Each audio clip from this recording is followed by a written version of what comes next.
Hello guys, నెత్తళ్ళ curry recipe సింపుల్గా. First నెత్తళ్ళను పసుపు ఉప్పు వేసుకొని నీట్గా క్లీన్ చేసి పక్కన పెట్టుకోవాలి. ఒక కడాయి తీసుకొని దాంట్లో 2 టేబుల్ స్పూన్స్ ఆయిల్, అలాగే 1 మీడియం సైజ్ ఆనియన్ అనేది కట్ చేసుకొని వేసుకోవాలి.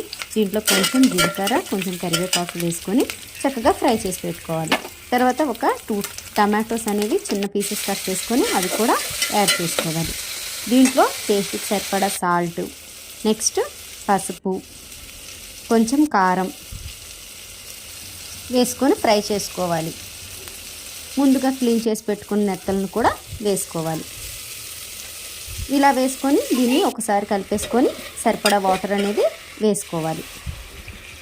ఇలా వేసుకున్నాక దీనిపైన మూత పెట్టుకొని జస్ట్ 10 to 15 మినిట్స్ సిమ్లో పెట్టుకొని ఉడికించుకోవాలి. దీంట్లో చివరగా కొంచెం ధనియాల పొడి, అలాగే కొత్తిమీర వేసుకొని సర్వ్ చేసుకుంటే ఎంతో టేస్టీగా ఉండి నెత్తళ్ళ కర్రీ అనేది